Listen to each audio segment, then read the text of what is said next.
Esperamos que sea una mañana productiva.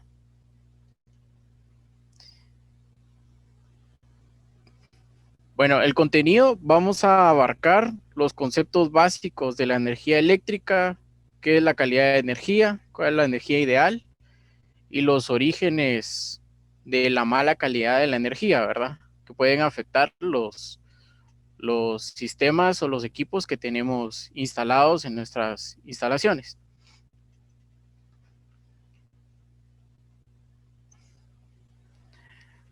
Antes que nada, vamos a tener esto siempre en mente, que el uso de la energía puede representar un valor agregado para las compañías.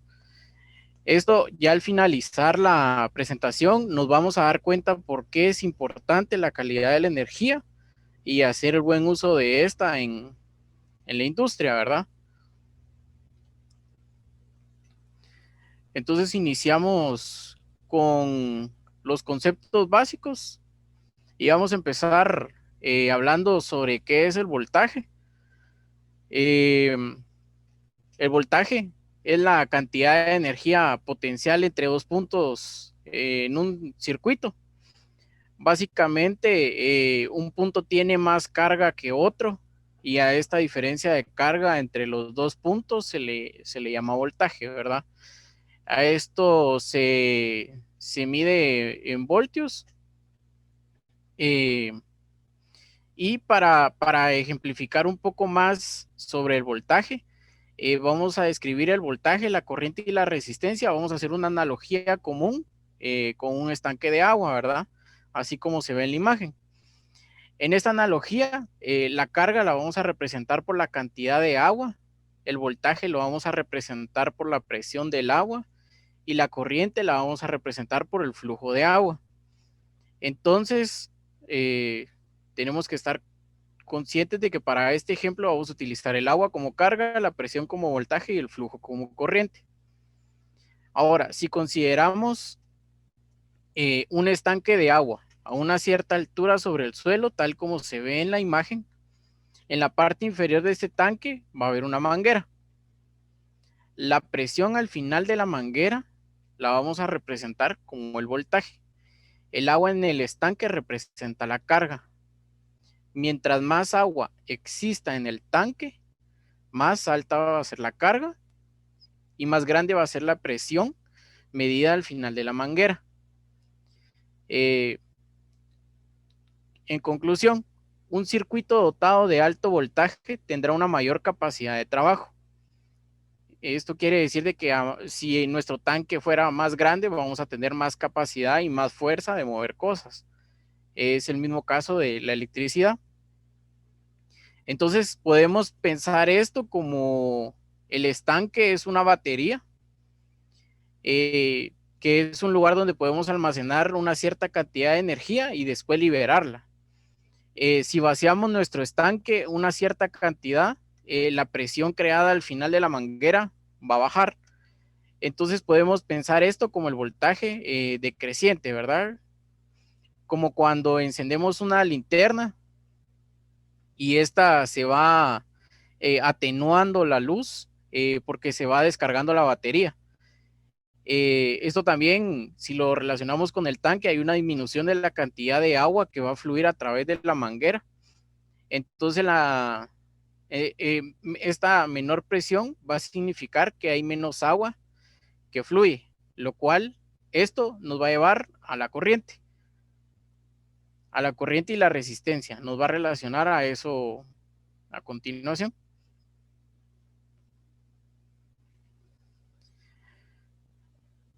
Ahora podemos pensar en la cantidad de agua que fluye a través de la manguera desde el tanque como la corriente eléctrica. Como podemos ver acá en la imagen, podemos ver eh, los dos estanques para el ejemplo de la analogía que vamos a hacer ahora. Entonces, mientras más alta la presión, más alto va a ser el flujo y viceversa, ¿verdad? Mientras más baja la presión, menos flujo va a haber. Entonces, con el agua, si descargamos el agua por esta manguera, vamos a medir el volumen de agua que fluye a través de la manguera sobre un cierto periodo de tiempo. Con la electricidad se realiza lo mismo, solo que en este caso se mide la cantidad de carga que fluye a través de un circuito sobre un periodo de tiempo. Vamos a medir la cantidad de electrones por segundo que pasa a través de un punto en un circuito. Esto lo vamos a medir en amperios. Ahora, si miramos la imagen que tenemos a la mano a la derecha, vamos a tener dos estanques y cada uno con una manguera en la parte inferior. Cada estanque tiene la misma cantidad de agua, pero la manguera en este estanque es más angosta que la manguera en el otro estanque. Si nos damos cuenta, tenemos una que tiene una manguera más estrecha y la otra un poco más grande la manguera, ¿verdad? Entonces vamos a medir la misma cantidad de presión al final de cada manguera, pero cuando el agua comienza a fluir, la velocidad en la que fluye el agua en el estanque con la manguera más angosta va a ser menor que la velocidad en que fluye el agua en el estanque con la manguera más ancha. Si miramos esto en términos eléctricos otra vez, la corriente a través de la manguera más angosta es menor a la corriente a través de la manguera más ancha. Porque si nos damos cuenta, ahí vamos a tener una restricción para que fluya el agua. Entonces, si queremos que el flujo sea el mismo a través de las dos mangueras, lo que debemos de aumentar es la cantidad de agua que hay en el estanque con la manguera más angosta. Esto vamos a compensar y ya vamos a tener el mismo flujo en las dos mangueras. Esto nos va a aumentar la presión. Si fuera haciendo la analogía con la electricidad, esto nos va a aumentar el voltaje. Esto aumentaría la presión al final de la manguera más angosta, empujando más agua a través del estanque. Y esto lo vamos a comparar con un incremento en el voltaje que causa un incremento de la corriente, ¿verdad? Ahora ya empezamos a relacionar el voltaje y la corriente, pero hay un tercer factor que tenemos que considerar, que es el ancho de la manguera por donde sale el agua, que hasta este momento no lo hemos considerado. Entonces, en esta analogía, el ancho de la manguera, como podemos ver la imagen a la izquierda, lo vamos a relacionar con la resistencia. Esto significa que debemos agregar otro término, vamos a agregar otro término a nuestro modelo. Entonces consideramos de nuevo nuestros dos estanques de agua con una manguera angosta y con una manguera más ancha. Es lógico pensar que no podemos hacer caber el mismo volumen a través de una manguera más angosta como en una más ancha y con la misma presión. A esto le vamos a llamar resistencia. Entonces, la manguera más angosta va a resistir el flujo de agua a través de ella, incluso cuando el agua esté a la misma presión que el estanque con la manguera más ancha. Esto, si lo relacionamos a términos eléctricos, esto es representado por dos circuitos con voltajes iguales y resistencias distintas. El circuito con la resistencia más alta va a permitir que fluya menos carga, lo que significa que el circuito con resistencia más alta tiene menos corriente que fluye a través de él. Entonces, en conclusión, la resistencia es la obstrucción que se le presenta a los electrones dentro de un conductor o en un circuito. A este valor de resistencia lo representamos en los esquemas con la letra griega omega, ¿verdad? Y como lo podemos ver acá a la par, esta es la letra omega. Entonces ya tenemos los conceptos de estos tres elementos fundamentales. Ahora ya podemos relacionar los tres y esto lo relacionamos con la ley de Ohm. Y la ley de Ohm, que esta nos define la unidad de resistencia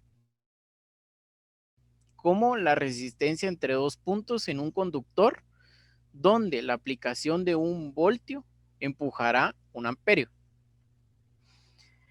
Esta ley es un elemento fundamental para la explicación de ciertos fenómenos relacionados con la electricidad, debido a que afirma que la intensidad de la corriente o el amperaje que circula por un conductor eléctrico va a ser directamente proporcional al voltaje o a la diferencia de potencial, y esto a su vez es inversamente proporcional a la resistencia. Como ya pudimos ver, el voltaje y la resistencia afectan la intensidad de la corriente en un circuito, y que el voltaje cae a través de una resistencia. Entonces podemos mencionar las relaciones básicas de la intensidad de la corriente, el voltaje y la resistencia. Las relaciones que hay es la intensidad de la corriente de un circuito aumenta cuando se aumenta el voltaje sin variar la resistencia.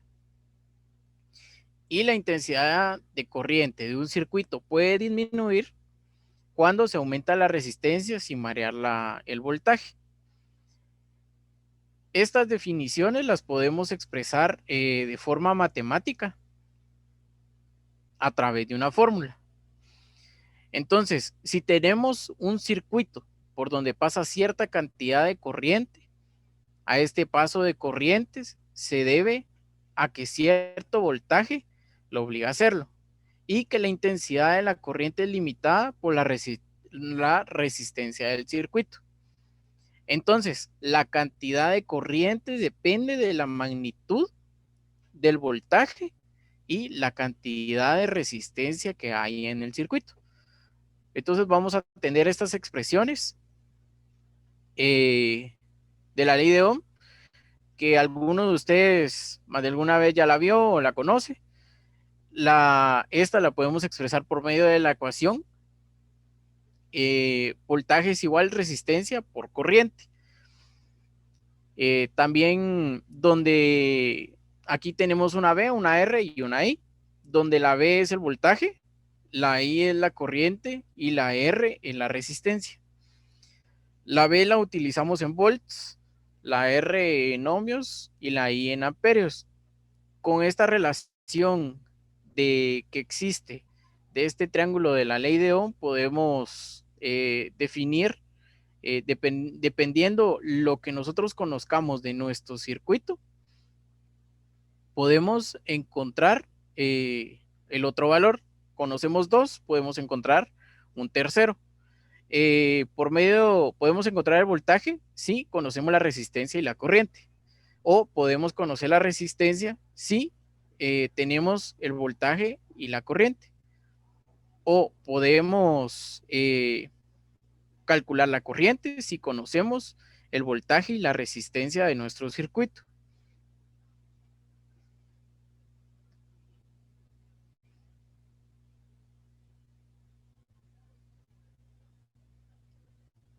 Acá tenemos un ejemplo sencillo, ¿verdad? Tenemos que los valores conocidos son el voltaje y la corriente de este circuito simple, y por medio de las fórmulas o las ecuaciones que ya nos habían dado antes, podemos encontrar el valor de la resistencia. Tenemos que el voltaje es de 12 voltios y la corriente es de 5 miliamperios. Al momento de realizar esta división, vamos a determinar que la resistencia de nuestro circuito es de 2.4 kiloohmios.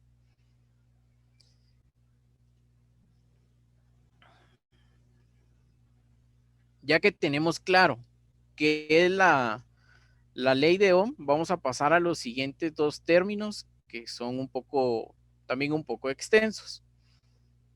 Vamos a tener la corriente directa y la corriente alterna.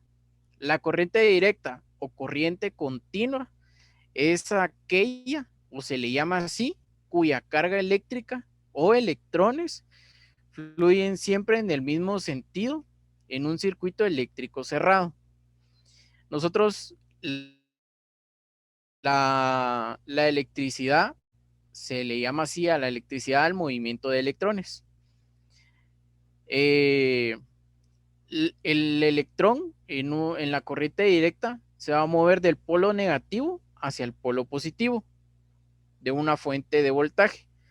Esto ocurre normalmente en las baterías, los dínamos o cualquier otra fuente generadora de corriente directa. Es importante conocer que ni las baterías, ni los generadores, ningún otro tipo de dispositivo crea cargas eléctricas. Pues todos los elementos conocidos en la naturaleza contienen estas cargas, pero para establecer el flujo en forma de corriente eléctrica es necesario ponerlas en movimiento. Como podemos ver acá en la gráfica del lado derecho, podemos ver que la coordenada horizontal va a representar el tiempo que la corriente mantiene fluyendo por un circuito eléctrico. Y la coordenada vertical corresponde al valor del voltaje que suministra la fuente. En este caso, si podemos poner un ejemplo de una batería, ¿verdad? Y esta fuente, este voltaje se aplica al circuito. Si nos damos cuenta, la representación gráfica del voltaje va a estar dada entonces por una línea recta horizontal continua. Siempre que el valor de la tensión o voltaje se mantenga constante durante todo el tiempo. Esto no va a variar, solo si aumenta el voltaje, ¿verdad? Además de la existencia de fuentes de voltaje, estas pueden ser las baterías, porque este voltaje se va a mantener fijo. Se genera también otro tipo de corriente, eh, que es la corriente alterna, que se diferencia de la directa por el cambio constante de polaridad que efectúa por cada ciclo de tiempo. Si nos damos cuenta en la gráfica de la corriente directa, esta no va a variar eh, respecto del tiempo, o como ya lo mencioné antes, va a variar solo si aumenta el voltaje. Quiere decir de que la gráfica, esto solo va a elevarse nada más, va a subir, no va a hacer otro cambio en la gráfica. La corriente alterna, esta sí va a tener un cambio constante de polaridad por cada ciclo de tiempo.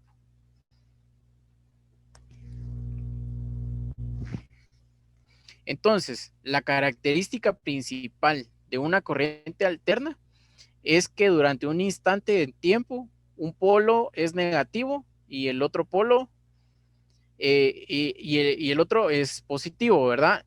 En un instante el polo es negativo y en otro instante de tiempo es positivo. Mientras que en el instante siguiente las polaridades se invierten tantas veces como ciclos por segundo posea esa corriente. Aunque se produzca un cambio de polaridad, la corriente va a fluir siempre del polo negativo al positivo, tal como ocurre en las fuentes de voltaje de corriente directa. Como podemos notar en la gráfica del lado izquierdo, nuestra corriente empieza en el polo positivo y desciende negativo. Esto va a ir cambiando durante el tiempo, ¿verdad? La corriente alterna, por ejemplo, en Europa, la corriente alterna que llega a los hogares es de 220 voltios y tiene una frecuencia de 50 Hz, mientras que en la mayoría de los países de América, incluyendo Guatemala, la corriente es de 110 o 120 voltios con una frecuencia de 60 Hz. La forma más común de generar corriente alterna es empleando grandes generadores o alternadores y estas van a estar ubicadas en plantas termoeléctricas, hidroeléctricas, eólicas, eh, también, ¿verdad? Entonces acá ya también nosotros ya tomamos en cuenta otro término.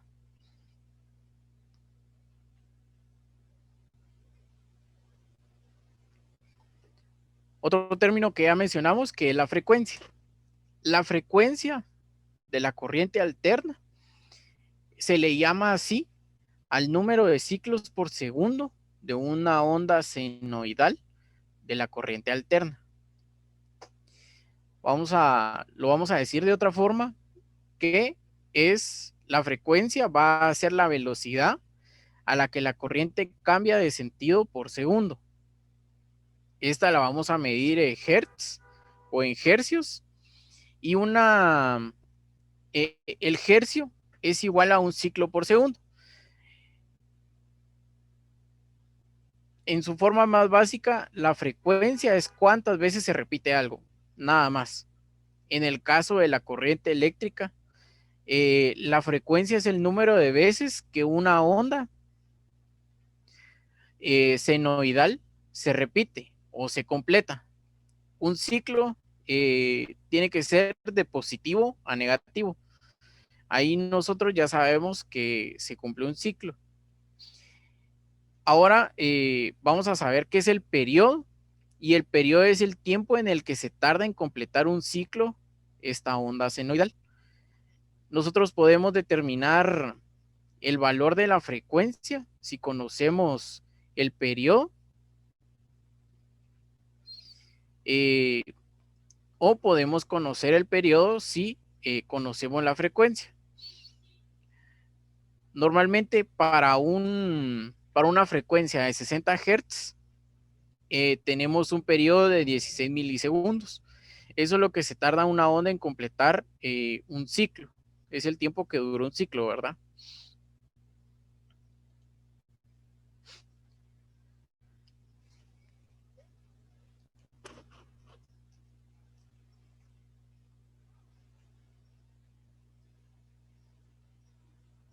Vamos a pasar ahora al siguiente concepto, ¿verdad? Que son los componentes de la impedancia. Y esto ya se registra un poco más en lo que es la corriente alterna. Entonces, la impedancia se va a definir como la resistencia eléctrica que se genera en un circuito eléctrico cuando una corriente alterna intenta pasar a través de ella, ¿verdad?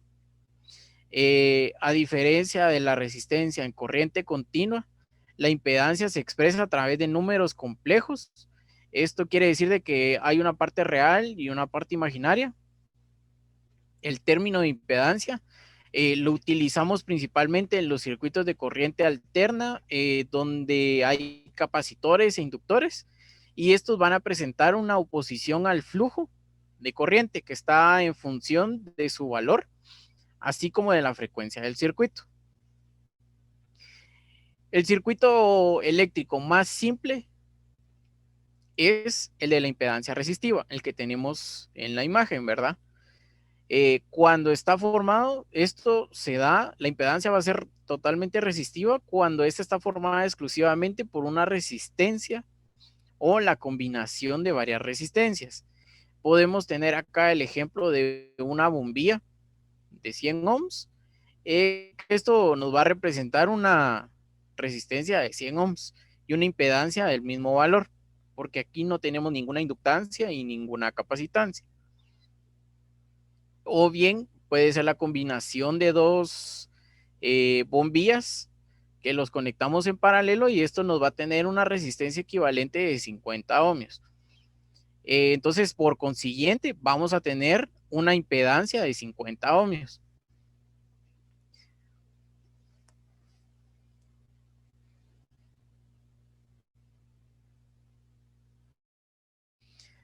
Ahora vamos a la impedancia capacitiva, y esta está formada por una o más resistencias y uno o más capacitores.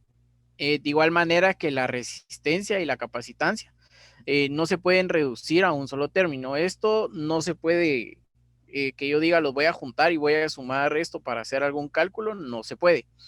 La impedancia se debe representar con dos términos y la parte resistiva y la parte capacitiva. Esto lo vamos a escribir como un número complejo. Vamos a tener que la parte resistiva va a ser nuestra parte real del circuito y la parte capacitiva va a ser la parte imaginaria de la resistencia, ¿verdad? Esto lo podemos escribir. Vamos a diferenciar la parte imaginaria de la capacitancia, agregándole una J al inicio de estos, ¿verdad?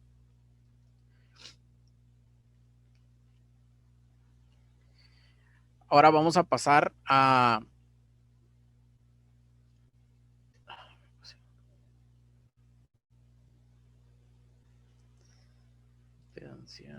solo perdonen que me... acá está. Vamos a tener también la impedancia inductiva, que este es un poco más común que ocurra. Este está formado por una resistencia y un inductor, o bien una combinación de resistencias e inductores. Es importante aclarar que la parte, otra vez, ¿verdad? Que la parte resistiva e inductiva de una impedancia no se puede reducir a un solo término. En su lugar lo vamos a representar por medio de dos términos, tal como lo mencioné en la impedancia capacitiva. Vamos a tener la parte resistiva, que es la parte real, y la parte inductiva, que es la parte imaginaria de la resistencia. De esta manera, el valor de la impedancia la podemos escribir con números complejos, tal como se mira acá en la imagen. Tenemos de este lado nuestro circuito. Acá tenemos cómo se debe de expresar la impedancia, la parte real y la parte imaginaria. Y acá ya lo tenemos expresado, ¿verdad? Por eso a la parte inductiva o a la parte capacitiva se le va a anteponer la letra J para diferenciar de la parte resistiva. Entonces a la parte donde le agregamos nosotros esta J, le vamos a llamar reactancia. En este caso, esto va a ser una reactancia inductiva. Y la reactancia puede ser también capacitiva. Puede ser solo una de las dos, inductiva o capacitiva, ¿verdad? Entonces acá ya tenemos la reactancia, va a ser la suma de la inductancia y la capacitancia. Y se le denomina reactancia a la oposición ofrecida al paso de la corriente por inductores y condensadores o capacitores. Esta la vamos a medir en ohmios. Junto a la resistencia eléctrica, determinan la impedancia total de un circuito. De tal forma que la reactancia es la parte imaginaria de la impedancia. Nosotros podemos ver acá el triángulo de impedancias. Podemos ver que la letra X es la reactancia, que es la parte imaginaria. La letra Z va a ser nuestra impedancia total y la R va a ser la resistencia o la parte real. Entonces, cuando circulan corriente alterna por alguno de los dos elementos que poseen reactancia, la energía es alternativamente almacenada y liberada en forma de campo magnético en los casos en que la reactancia sea netamente inductiva o se libera en forma de campo magnético en el caso de que la reactancia sea netamente capacitiva. Esto nos va a producir un desfase, un adelanto o un atraso entre la onda de la corriente y la onda de la tensión. Este desfase hace disminuir la potencia entregada a cada una de las resistencias conectadas tras la reactancia. Esto no nos va a consumir energía y lo vamos a representar por medio de este triángulo, ¿verdad? Si nosotros realizáramos la representación vectorial de la reactancia inductiva y la reactancia capacitiva, estos vectores se deberán dibujar en sentido opuesto y sobre el eje imaginario. Nosotros acá tenemos ya las impedancias, como ya lo mencionamos. Acá arriba tenemos, si recordamos lo de la ley de Ohm, ¿verdad? Que para determinar el voltaje tenemos la corriente por la resistencia. Nosotros tenemos las impedancias y las multiplicamos por una corriente para determinar el voltaje que pueden tener este circuito. Con esto nosotros averiguamos el voltaje, entonces ya tenemos el triángulo de tensiones, ¿verdad? A esto nosotros podemos determinar cuál es la potencia y acá tenemos nosotros la fórmula para determinar la potencia en los circuitos. Tenemos que la potencia es el voltaje por la corriente. Entonces nuevamente a este triángulo de voltajes lo multiplicamos por la corriente y ya obtenemos el triángulo de potencias en corriente alterna. ¿Qué es lo que vamos a explicar ahorita a continuación?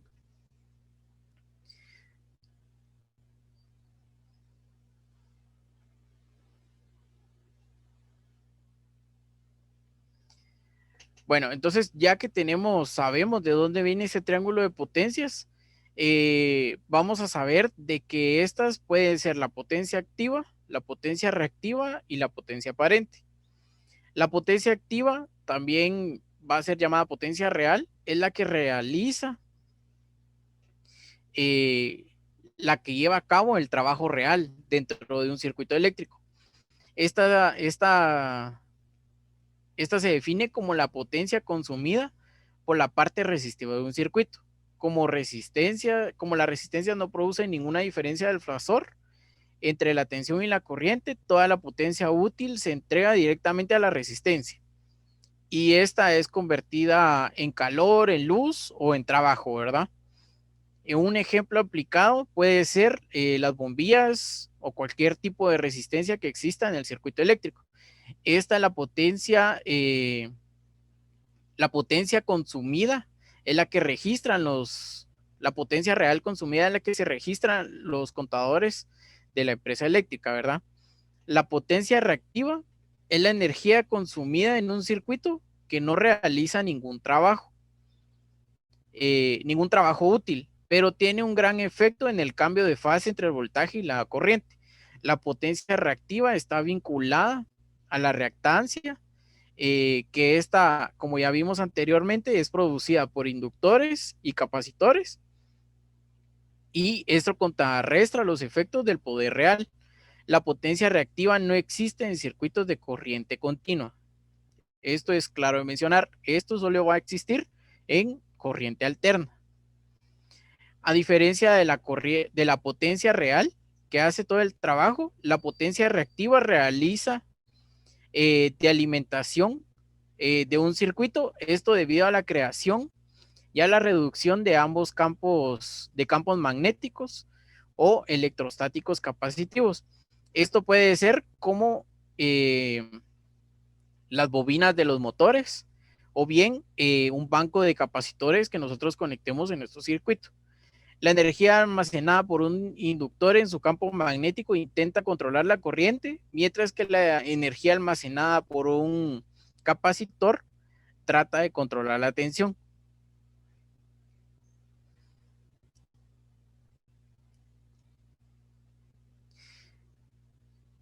Ahora, como hemos visto anteriormente, la potencia real es disipada por las resistencias y la potencia reactiva es disipada por una reactancia, ¿verdad? Como resultado de esto, las formas de onda de corriente y de tensión no están en fase eh, debido a la diferencia entre los circuitos resistivos y los componentes reactivos. a la relación de estas dos potencias, a la reactiva y a la activa, le vamos a denominar como potencia aparente. Esta potencia aparente no es la suma. Si nos damos cuenta, en nuestro triángulo de potencia sería el, el lado que está inclinado, ¿verdad? La hipotenusa de nuestro triángulo. Esto no es la suma algebraica de las dos potencias, pero es un cambio en el vector resultante entre la potencia activa y la potencia reactiva. Los tres elementos que componen el poder en un circuito de corriente alterna pueden ser, los vamos a representar, o normalmente se representan por los tres lados del triángulo rectángulo, tal como se ve en la imagen. Tenemos ya en el conjunto de estas tres potencias nos va a dar como resultado la potencia aparente, ¿verdad? Para hacer un poco más claro cuál es el funcionamiento de esta, vamos a presentar la siguiente analogía, ¿verdad? Por favor, la siguiente. Vamos a representarlo por medio de un vaso de cerveza. Eh, Vamos a ver que la cerveza pura es la potencia activa. Esto es lo que se consume, ¿verdad? Como podemos ver, es lo que uno va a consumir. La espuma va a ser la potencia reactiva. Esto es lo que se desecha o lo que se devuelve a la red. Y el volumen total de cerveza contenido en el vaso, vamos a ver qué es entonces. Va a ser la potencia aparente que tenemos en el sistema.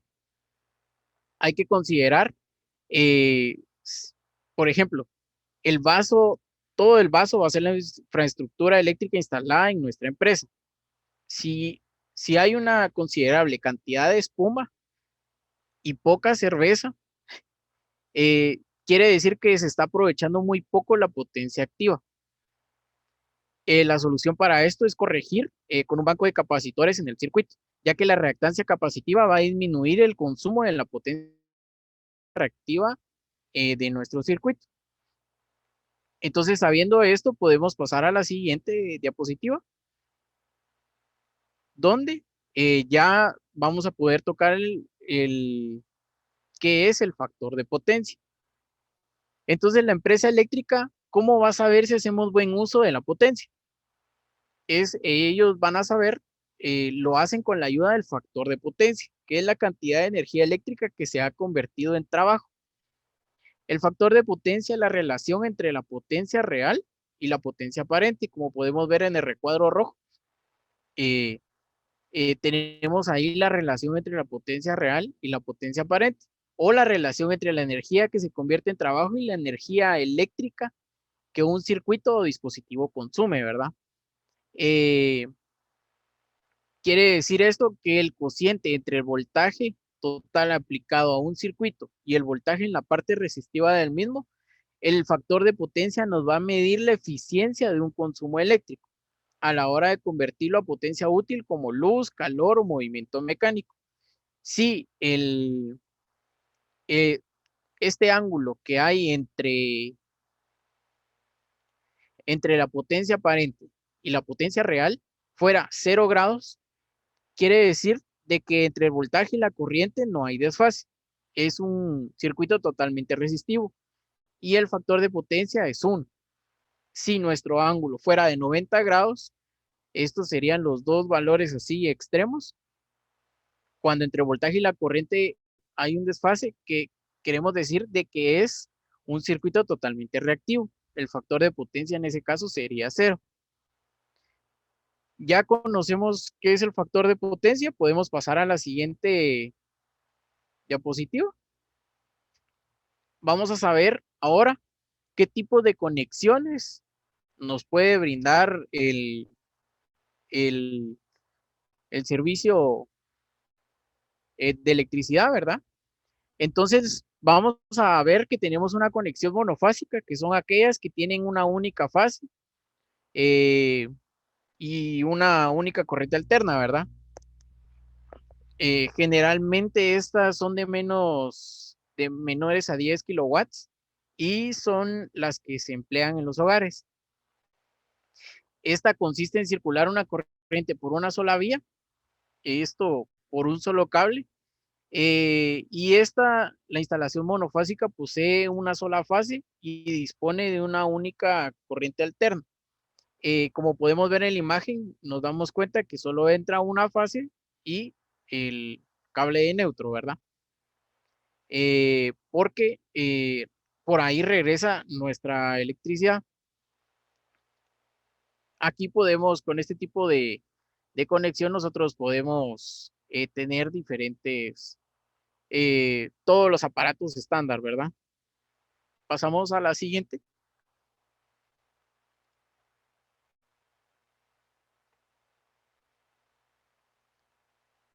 y tenemos la conexión bifásica.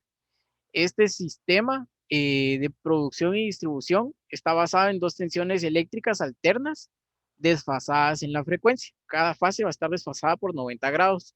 Esto lo podemos ver por medio de la gráfica que se encuentra eh, abajo, ¿verdad? Entonces, una línea bifásica vamos a necesitar 4 conductores, 2 por cada fase, y dependiendo de la capacidad de la corriente de conductores, un neutro por fase, no, un neutro y un cable para la tierra. Podemos ver ahí en la cometida que tenemos las dos fases, el neutro y el cable de tierra. Pasamos al siguiente. Y por último tenemos la conexión trifásica. Esta es esencialmente un sistema de 3 fases alternas las tres están desfasadas 120 grados entre sí, como podemos ver en la gráfica. Ese sistema de producción y transporte de energía en forma trifásica, desde el generador a los receptores, está universalmente adoptado debido a que presenta más economía en el material de los conductores y para la misma potencia eléctrica transmitida. Esto también nos permite el funcionamiento de motores eléctricos muy simples, duraderos y económicos, como los motores asíncronos o motores de jaula de ardilla. Como podemos darnos cuenta en la cometida, vamos a tener 3 fases de 4 hilos, eh, las 3 fases con su neutro, y este tipo de acometida es el más común para la alimentación industrial, corporativa o comercial. Ya que sabemos esto de las conexiones, podemos pasar al siguiente. Vamos a hablar un poco de los armónicos y qué son estos. Estos eh, son uno de los factores que más influyen en la calidad de la red eléctrica y se debe a las cargas no lineales que se conectan a la red. Estos pueden ser rectificadores, inversores, variadores de velocidad, hornos, etcétera. Esto absorbe de la red corrientes periódicas no senoidales. Y estas corrientes están formadas por componentes fundamentales de la frecuencia, más una serie de corrientes superpuestas de frecuencias, y a todo esto se le va a denominar armónicos eléctricos. Esto va a generar costes técnicos y económicos importantes para la empresa. Como podemos darnos cuenta en la imagen, eh, esto nos va a dar una deformación de la corriente, y esto también como consecuencia nos va a deformar la onda de la tensión, y esto nos va a llevar a una serie de cambios, a una serie de efectos secundarios asociados a estos armónicos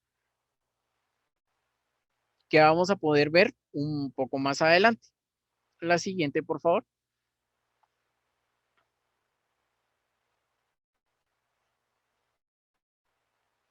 Bueno, entonces ahora vamos a ver qué es la calidad de la energía. En el estándar IEC 61000 va a definir la calidad de la energía como las características de la electricidad en un punto dado de la red eléctrica evaluadas con la relación a un conjunto de parámetros técnicos de referencia. Esto se refiere a todas las perturbaciones que modifican la forma de onda que modifican la forma de la onda eléctrica, haciendo que deje de ser perfectamente senoidal. En Guatemala contamos con las regulaciones que proporciona la Comisión Nacional de Energía Eléctrica. Esta comisión tiene la función de velar por el cumplimiento de las obligaciones y de emitir las normas técnicas relativas al subsector eléctrico, ¿verdad? Con respecto a la calidad del servicio de distribución de energía eléctrica. Tal como podemos ver en la imagen, como las normas técnicas de servicio de distribución. La calidad de suministro eléctrico es la normalización del suministro mediante reglas que fijan los niveles, parámetros básicos, forma de onda, armónicos, niveles de distorsión armónica, interrupciones, entre otros. Entonces, la calidad de la energía eléctrica la vamos a entender cuando, cómo la energía eléctrica, cuando la energía eléctrica administrada a los equipos y dispositivos con las características y condiciones adecuadas que permiten mantener la continuidad sin que se afecte el desempeño ni que provoque fallas a los componentes. Es la siguiente, por favor. Entonces nosotros nos podemos preguntar cuál es la energía ideal. Entonces la energía ideal es aquella altamente eficiente y rentable que genera bajo impacto, aportando a la sostenibilidad del medio ambiente y posibilitando un alto índice de competitividad entre las empresas. El estudio de la calidad de la energía eléctrica actualmente ha adquirido más importancia, y la razón de esto eh, es la búsqueda de las empresas en el aumento de la productividad y la competitividad. Asimismo, porque existe una interrelación entre la calidad de la energía eléctrica, la eficiencia y la productividad de las empresas, lo cual esto en conjunto aumenta la competitividad entre ellas, ¿verdad? Tal como se mencionó anteriormente. La siguiente, por favor.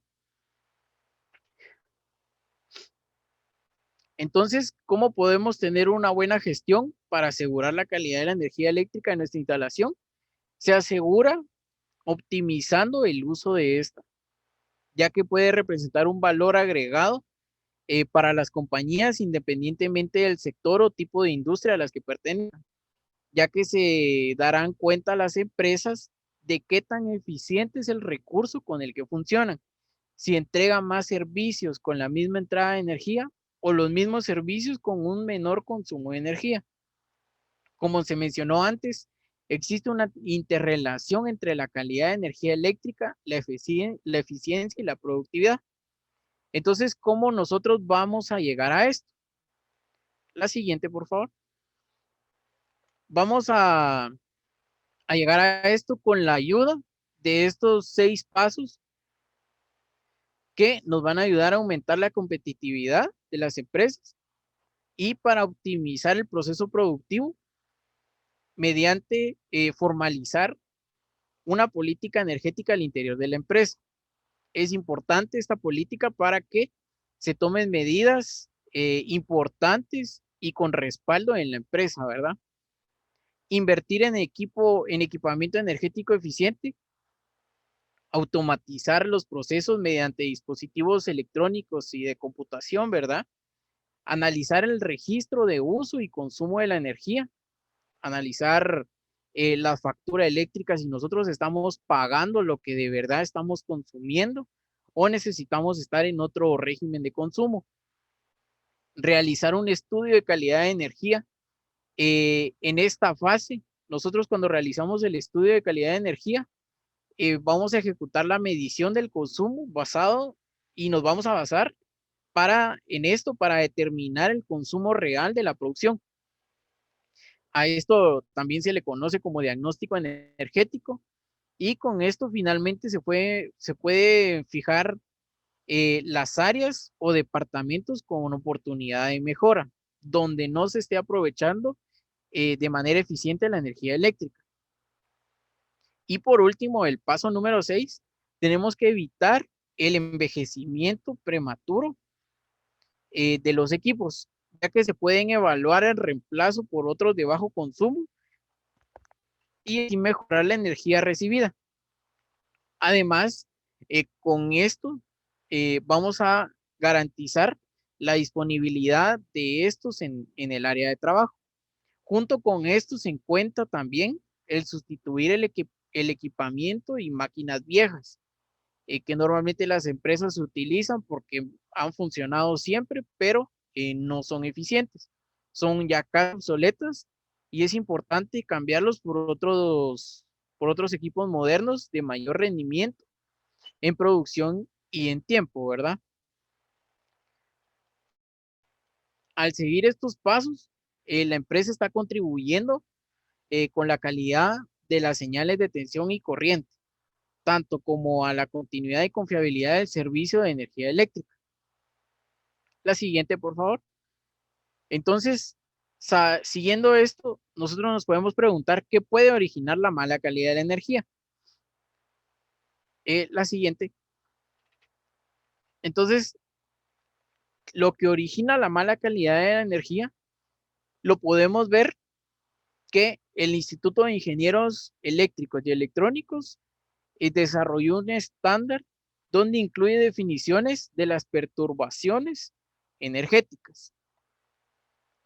Si nos podemos dar cuenta, esto lo dividieron en 7, que son los transitorios, las interrupciones, las bajadas de tensión, los aumentos de tensión, la distorsión de la forma de onda, las fluctuaciones de la tensión y la variación de la frecuencia. Entonces vamos a ver uno por uno así de manera rápida. Vamos a iniciar la siguiente con los transitorios. Y los transitorios son perturbaciones de energía eléctrica potencialmente perjudiciales para la instalación. El transitorio, el transitorio puede ser impulsivo, que estos tardan aproximadamente 5 nanosegundos en ascender la tensión y su duración es menor a 50 nanosegundos, si se dan cuenta es rápido. Esto provocado por las tormentas eléctricas, que son las causantes de este tipo de problema. Esto debido a que los campos electromagnéticos creados por los rayos pueden causar parte del daño al incidir corriente hacia las estructuras conductivas cercanas. No es necesario que sea un impacto directo del rayo, ¿verdad? Existen dos métodos con los cuales nosotros podemos de protección más viables contra los transitorios impulsivos. La primera es la de eliminar las descargas electrostáticas potenciales.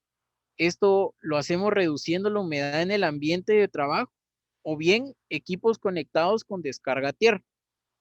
La otra solución, que es un poco más cara, es colocar supresores o sobretensiones. Y también tenemos los transitorios, los que tenemos en la parte de abajo, los transitorios oscilatorios. Estos son aumentos o bajadas de tensión normalmente. Esto se va a dar cuando se desconectan cargas inductivas o capacitivas, como lo puede ser un motor o un banco de capacitores. Cuando se desconectan estas, se dan este tipo de transitorios y debido a que la carga se resiste al cambio que va a haber, ¿verdad? Una solución para este tipo de problemas es la instalación de bobinas de choque de línea. Esto va a amortiguar el transitorio oscilatorio a un nivel manejable.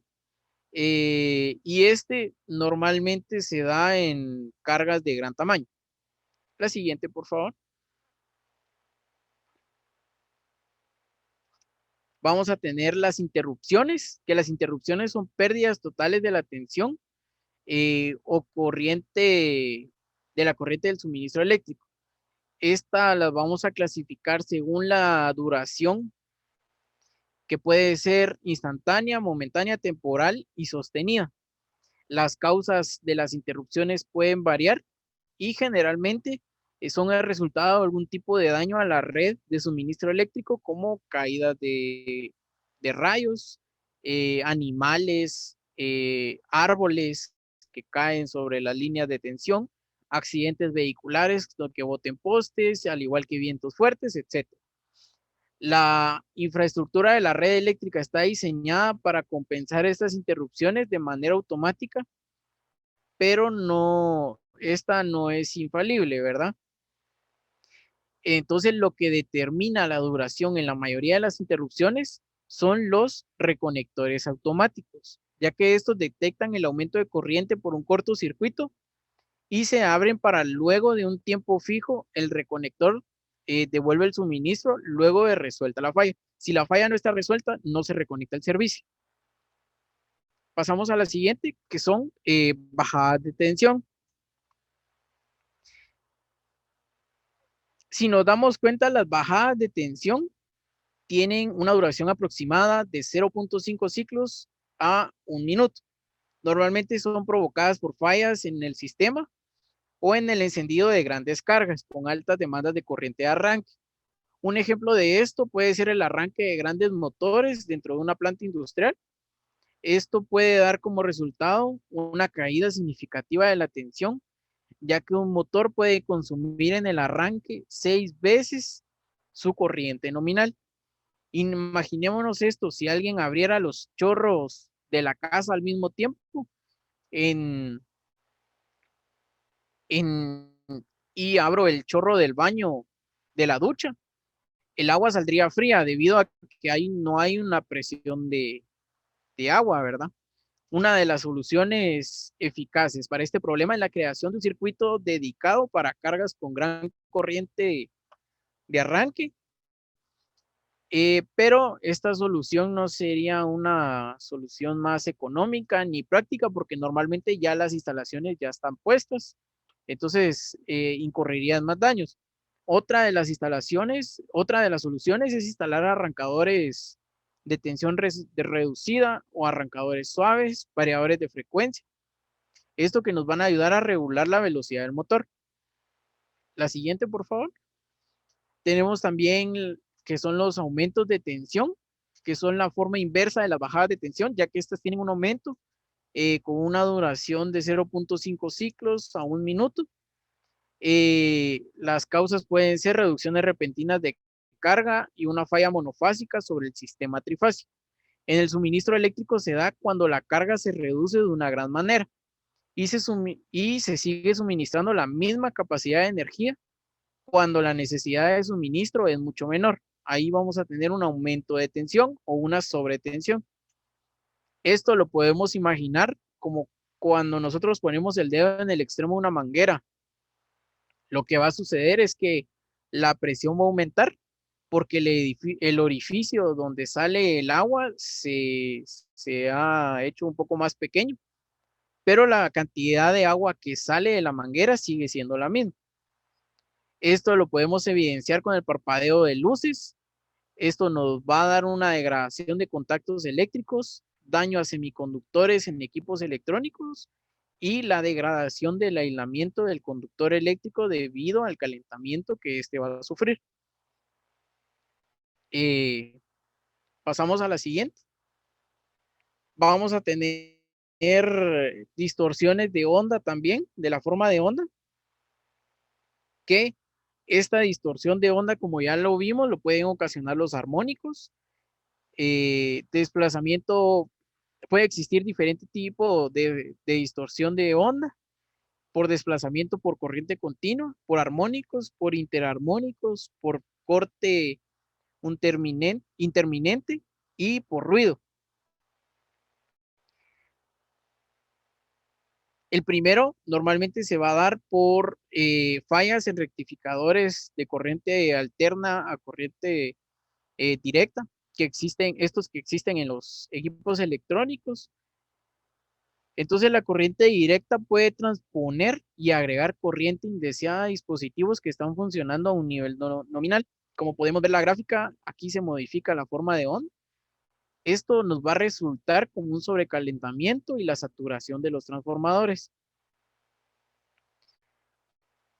También el siguiente, tenemos la distorsión por armónicos, como ya mencionamos antes. eh, Esta es la corrupción de la onda senoidal, la diapositiva anterior, disculpa. Corrupción de la onda senoidal, ¿verdad? Fundamental, las frecuencias que son múltiplos de la fundamental. Los síntomas de este va a ser sobrecalentamiento de transformadores, conductores neutros y equipo de distribución eléctrica dañado. También se puede dar el disparo de disyuntores y la pérdida de sincronización en los circuitos de cronometraje, que estos normalmente dependen de un disparador de onda senoidal limpia. Pero como nuestra onda ya está modificada, ya estos pierden la sincronización. Otra carga que contribuye a este problema son los mecanismos de los motores de velocidad variable o los UPS.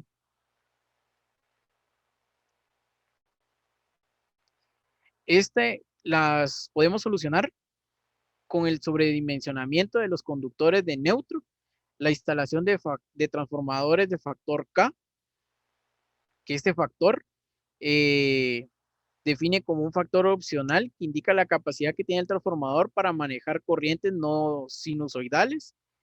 Y por último, colocar un filtro de armónicos. Eh, las interarmónicas, que también son distorsiones de onda que suelen ser el resultado de una señal sobrepuesta en la señal de la tensión por equipos eléctricos. Vamos a pasar a la siguiente. La distorsión de la onda por corte interminente. Inter, sí, interminente. Es la perturbación periódica de la tensión. Esta es comúnmente causada por dispositivos electrónicos como los controles de velocidad variable, los atenuadores de luz, los soldadores de arco. Eh, También tenemos el ruido. Esta es tensión indeseada o corriente sobrepuesta a la tensión del sistema de energía eléctrica o forma de onda de la corriente, ¿verdad? El ruido puede ser generado por dispositivos electrónicos alimentados eléctricamente, circuitos de control, soldadores de arco, fuentes de alimentación, entre otros. También se puede dar por conexiones a tierra deficientes que hacen que el sistema sea más susceptible a ruido. Esto nos puede causar problemas como los errores de datos, mal funcionamiento del equipo, falla de componentes y monitores de video distorsionados. Para controlar el ruido, algunas veces es necesario el uso de varias técnicas en forma conjunta para lograr un resultado requerido. Esto puede ser como hilar la carga mediante un UPS, instalar un transformador de aislamiento blindado y compuesta a tierra, reubicar cargas, instalar filtros de ruido y blindar cables. Pasamos a la siguiente. Vamos a ver también que tenemos el problema de fluctuaciones de la tensión, que son diferentes al resto de anomalías de la forma de onda. Por tal motivo, esto se encuentra en una categoría aparte, ¿verdad? Una fluctuación es una variación sistemática de la forma de onda de la tensión o bien una serie de cambios aleatorios de tensión de pequeñas dimensiones. Esto se da entre el 95 y el 105% del valor nominal a frecuencia baja. Estas fluctuaciones son causadas por equipos que registran variaciones de corriente. Estos pueden ser, por ejemplo, el horno de arco, que son la causa más común de fluctuaciones de tensión. Uno de los síntomas es el parpadeo de luces incandescentes. Por tal motivo es ideal aislar la carga, ¿verdad? E instalar UPS en las cargas sensibles para resolver este tipo de problema. La siguiente, por favor. Las variaciones de frecuencia, que esta es muy poco común, normalmente debido al suministro de energía eléctrica de la cometida. Los problemas que pueden presentar son que los motores se verían más afectados debido a que las variaciones de frecuencia pueden lograr que el motor funcione más rápido o más lento. eh, Esto para equiparar la frecuencia de alimentación de la entrada. Esto haría que el motor funcionara ineficazmente y provocara más calor, degradación del motor y un consumo adicional de corriente. Este problema lo solucionamos colocando un variador de frecuencia en los motores eléctricos y asegurar una frecuencia constante para su funcionamiento. La siguiente, por favor. Los equipos eléctricos modernos utilizan dispositivos de electrónica de potencia, como lo pueden ser los diodos, eh, que esto convierte la corriente alterna en corriente directa. El 50% de la energía pasa por estos dispositivos antes de finalmente ser aprovechada. Esto también nos incide en la mala calidad de la energía. La siguiente, por favor. También tenemos la calidad de la energía que tenemos por medio de la cometida, que puede ser una mala calidad de la energía, que esta se puede dividir en tres, como la mala calidad del servicio, la mala calidad del suministro y la mala calidad de la energía eléctrica. La siguiente, por favor. También la mala calidad de la energía se puede deber al desbalance de tensión, que este no es un tipo de distorsión de la forma de onda como tal.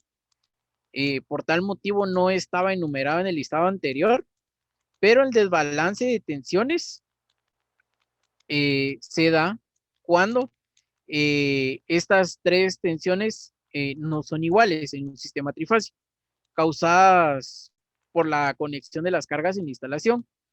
Esto ocurre en los sistemas trifásicos en los que una de las ramas suministra energía a un equipo monofásico y al mismo tiempo el sistema también suministra energía a cargas trifásicas. Un desbalance se muestra como calentamiento, especialmente en motores, debido a que una de sus fases funciona con mayor voltaje. Los desequilibrios, cuando son mayores, pueden causar un exceso de calor a los componentes del motor y la falla intermitente de los controladores del motor. Una de las soluciones para este desbalance de tensión implica en reconfigurar las cargas en el sistema, distribuyendo de mejor manera las cargas monofásicas. Por último, la siguiente, por favor. Entonces ahora podemos decir por qué es importante la calidad de la energía. La calidad de la energía eléctrica es un indicador del nivel de adecuación de la instalación eléctrica para soportar y garantizar un funcionamiento confiable en las cargas.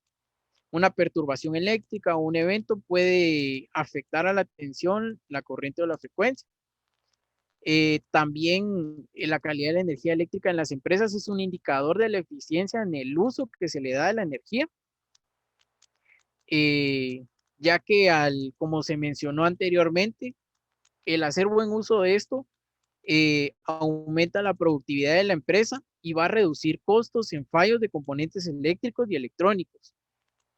Esto ocasiona que se beneficie el medio ambiente debido al uso eficiente de esto, ya que las generadoras de electricidad no tienen que estar compensando estos problemas, ya que si se utiliza de mala manera la electricidad, eh, como decía, ¿verdad? Las generadoras tienen que producir más energía para compensar los fallos y el mal manejo que se está haciendo de la energía eléctrica.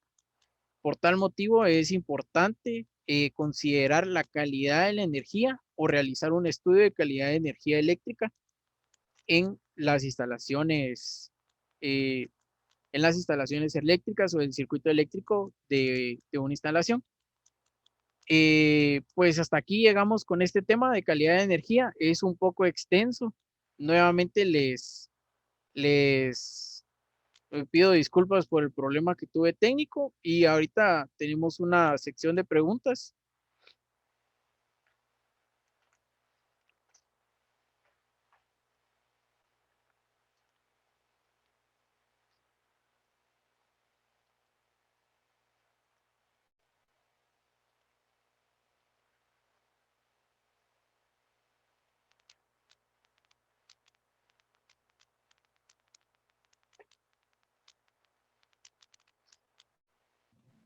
Muchas gracias, Carlos, por tu presentación. Hay una pregunta, dice, ¿podría hablar sobre el factor de potencia fuera de rango? Sí, está bien. El factor de potencia fuera de rango, como ya lo mencionaba, ¿verdad? Este va a ser un indicador de qué tan eficientes somos para utilizar la potencia de nuestra instalación. El factor de potencia en Guatemala está regulado que tiene que ser mayor a 0.9. Si está debajo de esto, nosotros tenemos que compensar este factor de potencia por medio de banco de capacitores, instalarlo, ¿verdad? En nuestra instalación eléctrica, en nuestra cometida. Esto para compensar este factor de potencia y estar sobre el rango, ya que si no estamos debajo, la empresa eléctrica nos multaría.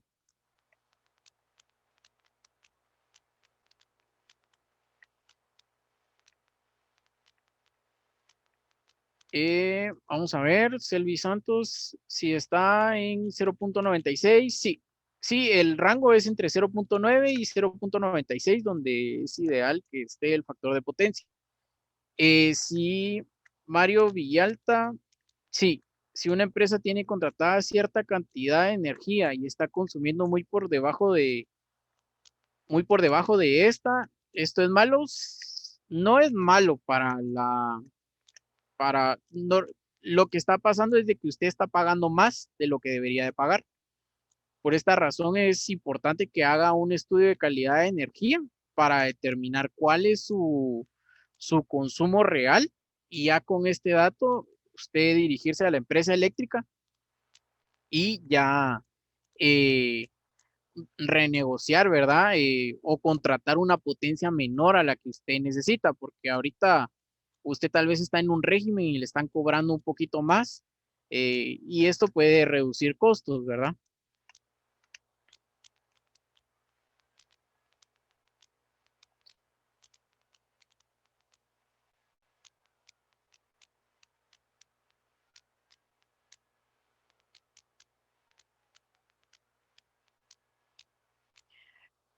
Bueno, vamos a ver.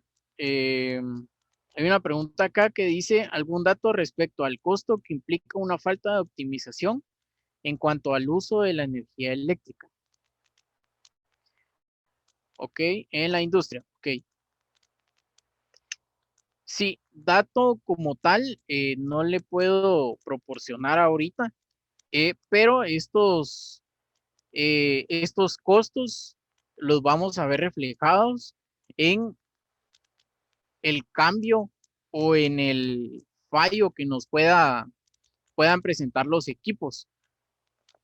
Por ejemplo, en el calentamiento de los conductores, normalmente se va degradando el recubrimiento, estos van a fallar de alguna forma y pues esto va a recurrir en algún costo para la empresa, ¿verdad? Hacer el cambio de esto.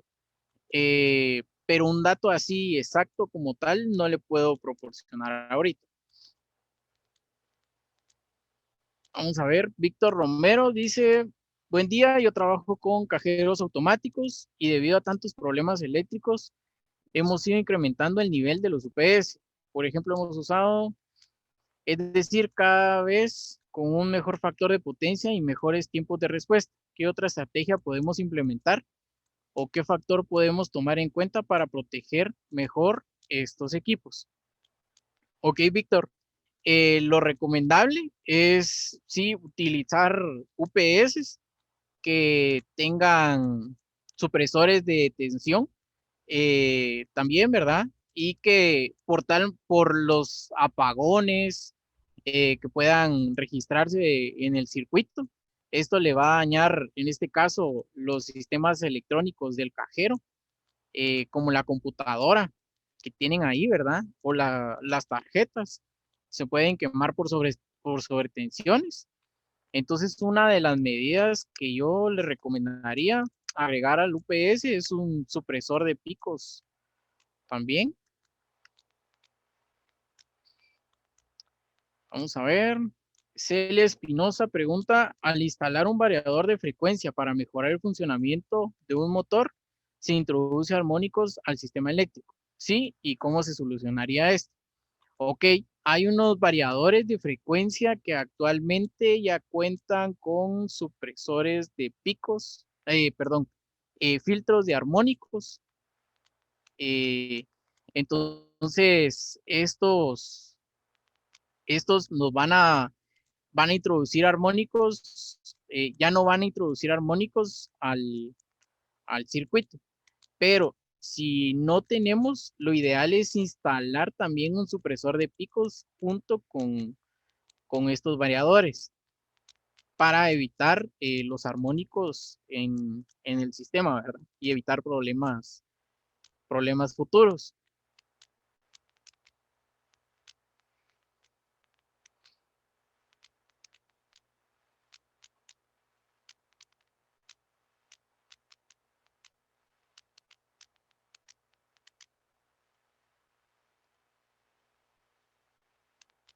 No sé si alguien más tendrá alguna otra consulta.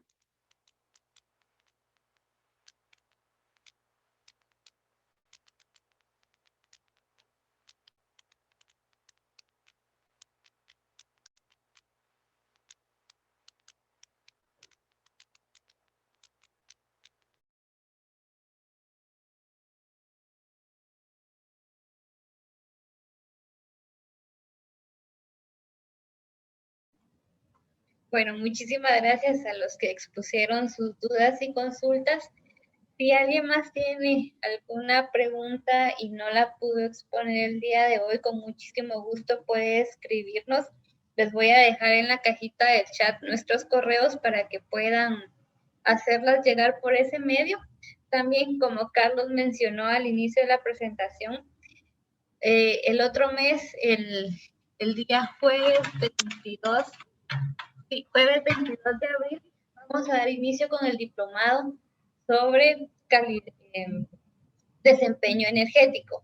En este diplomado vamos a tomar o vamos a dar diferentes temas como cómo generar el balance energético, que es de mucha importancia para saber dónde estamos consumiendo o dónde se consume la mayor parte de nuestra energía. También la interpretación de facturas de energía eléctrica, que a veces la empresa eléctrica nos mete gol, ¿verdad? Con alguna multa, o como una de las preguntas que decía, que si están contratando una mayor potencia de la que ustedes necesitan. Con esto vamos a poder determinar si estamos bien o si necesitamos contratar otro tipo de servicio. También vamos a tocar el tema sobre análisis de calidad de energía, más extenso como lo vimos hoy pues el tiempo teníamos muy poquito tiempo y el tema de calidad de energía es muy extenso, entonces ahí lo vamos a ver con más paciencia y más detenidamente, las normas que aplican para la calidad de energía y cómo monitorearlo. También vamos a dar cómo determinar la huella de carbono según la ISO 14064, que es un tema que se está tocando mucho actualmente, ¿verdad? Que las empresas necesitan, deben conocer cuál es su huella de carbono. Entonces es uno de los temas que vamos a estar dando. También vamos a dar temas sobre mantenimiento preventivo y predictivo en las empresas, que para nosotros es un tema importante debido a que somos producción más limpia, ¿verdad? Y buscamos la prevención más que todo antes de ya actuar al momento de tener alguna consecuencia. Entonces están invitados a este diplomado. Si ustedes necesitan mayor información, les voy a dejar mi correo para que puedan escribirnos por este medio o por Facebook o por el medio que ustedes se enteraron de este webinar, pueden escribirnos. Entonces, sin más, muchísimas gracias por participar, muchísimas gracias por estar aquí. Esperamos que haya sido de provecho para ustedes y los invitamos a seguir participando en los webinars futuros. El día de mañana vamos a tener un webinar relacionado a CICEGAR, que es un nuevo acuerdo que está sacando el Ministerio de Ambiente. Entonces, están completamente invitados y nos seguimos viendo. Que tengan feliz día y buen provecho. Buen día para todos.